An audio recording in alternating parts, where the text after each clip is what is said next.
Hello, so today I thought I would take you through a tutorial on how to create photo books using Walgreens Photobook process, which I find to be pretty useful. So I've gone to Walgreens and I've gone to their photo books, and then I am going to select the windowed photo book. From here it gives you the options of the various styles that they offer. Some of them are kind of creative and cute and fun. I'm going to be nice and boring and choose the studio option, which is just white and black. And they do give you an option for a custom cover or the standard windowed cover, which I am going to select here. And then from here you can simply click upload photos and drag photos over from a folder on your computer. You can upload them manually, do the browse function, and it looks like there's these social media options. I've not used them, so I can't really tell you if it's a matter of having to log into those for that to work. For me, it's just better to grab the images I want off my computer and do it that way. And I've actually already done that, so I won't drag you through that process again. I'll just sort of click on that so you can see. So right here, you would drag your images over, and then you could actually name it something if you're going to do this, for into each kid or for each event or the year you're doing or whatever. You can create little albums and have it sort of organized that way. So that's up to you. I'm just going to go back. And like it says, I've already got some images, so I'm just going to click on an album. And in this case, I'm going to have to select them all, which I will do here. Now 59 photos is probably too many for a book because all your images are going to be really small. But I can simply remove the ones I don't like. So I am going to go through here and just deselect a few. That one's kind of boring. That one's too dark. That's too boring. All right, so I've deselected some of them, and I will just add these photos to the project. And it's already sort of noticed how many images I have and has said some options here. I can essentially buy a few extra pages, in this case 26 pages, and it's telling me it'll be a few extra bucks. Obviously, if I had even more images, I could upgrade to 30 pages, which I believe is the max. Or I could still decide to do 20 pages and then either have to remove some images I didn't want or just rearrange them accordingly.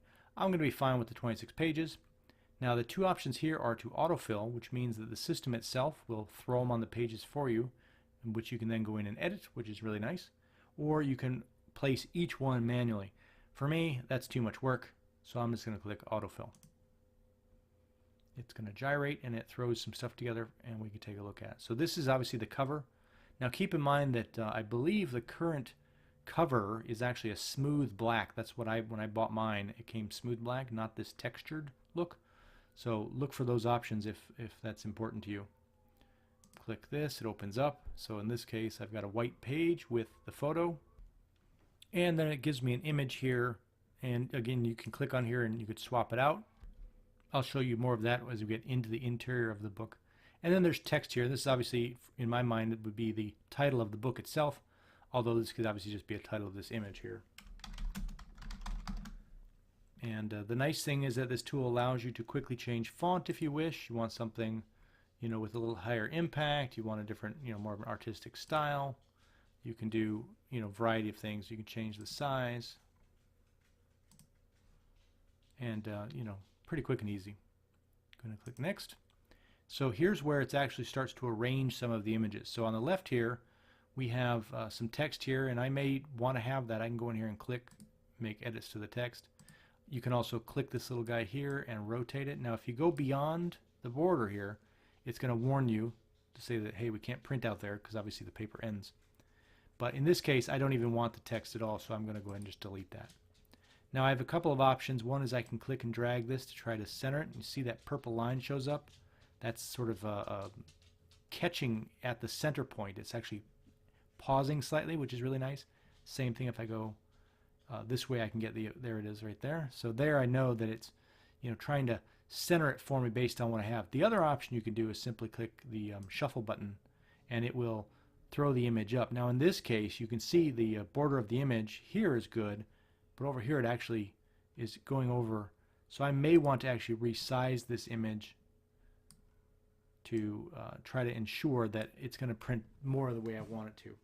Now on the right side page here, I've got two images that automatically threw them in place, and I may look at them and think these are perfect, it's exactly what I want, but you may want them to be arranged differently, and you can choose the shuffle option. Now we'll try to find a page that has 3 different images on it so you can really see that in action. Let's take a look here. Let's go a little further.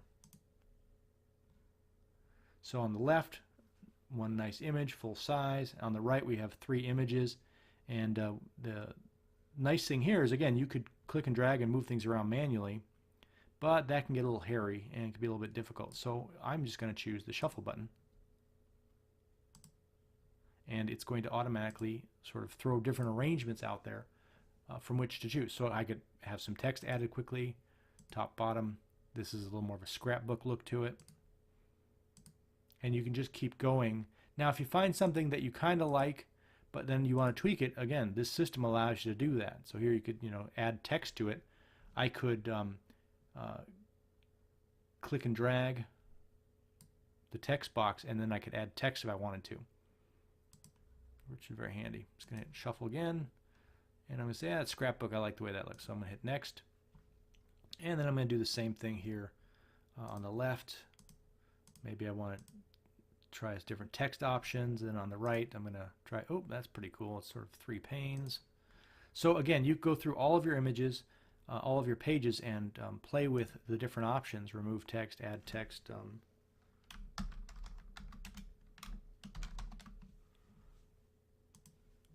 And then let's say you have an image that you don't want, you can delete the image, and you can see here that this is a text frame, a photo frame here, and it has a certain proportion to it.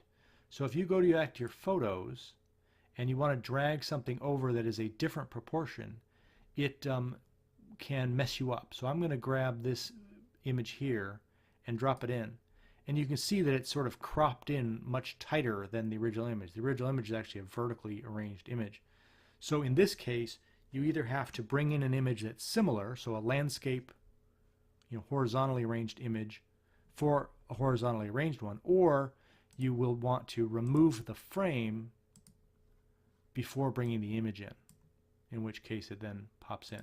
And then again, it allows you to monkey around with the arrangement, or click shuffle and it will do it automatically for you.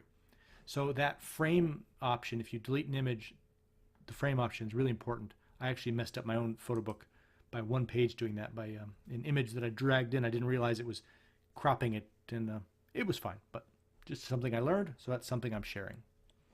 And so you can go through your Photobook and play around with all the different options. To me, again, the shuffle was really handy, especially when you had like 3 images, because then it really kind of changes the arrangement to find out what you like the best. Do you want to emphasize the waterfall, or do you want to emphasize the tree?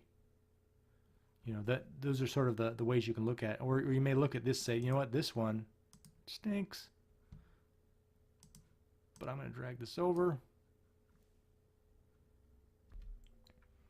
hit shuffle there, it goes full size, and then back over here, hit shuffle again, and say, yeah, that works. So of course when you're done, you can obviously you want to go through all your pages, and I recommend going back and forth through the book.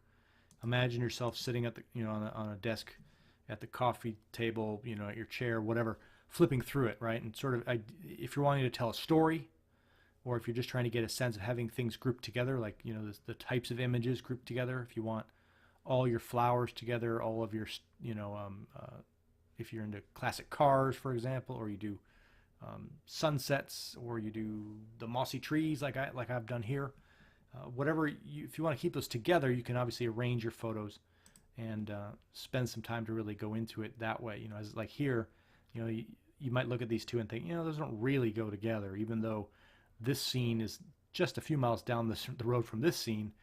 They don't really match in terms of the actual content of the image. So I might get rid of this image and put in another mountain or whatever it might be. So obviously when you're all done, you can click review order, and this is the spot where you could save it and come back later. I fully recommend doing that. Show it to other people. Once you've printed it, you've printed it, which again, it's not all that expensive, but you can't change it at that point. So I would recommend saving your project, coming back later that day, the next day, and having fresh eyes on it and say, you know what, this really looks good. And that's kind of what I did. I created the thing, saved it, came back the next day, said perfect, ordered it, and I picked it up that evening. So it's pretty handy that way. Obviously, I'm not going to go through the whole checkout process with you. It's pretty straightforward. You can follow that yourself. So anyway, this was the little tutorial on how to use the Walgreens tool for creating a photo book, which for me is just a great way to sort of keep certain things from year to year in a way that's nicer than looking on my computer, because half the time I don't go back and look through the images that are on my hard drive, but having a book that's on the table right by the couch, you know, I'll pull it out and look through it occasionally. And for me, that's why we do the photography, to look at them. And having them on the computer is great, but if you don't look at them, what are they worth? Anyway, please leave me a comment below, like the video, and share it if you found this useful at all. That would be fantastic. You guys have a great day, and we will talk to you next time.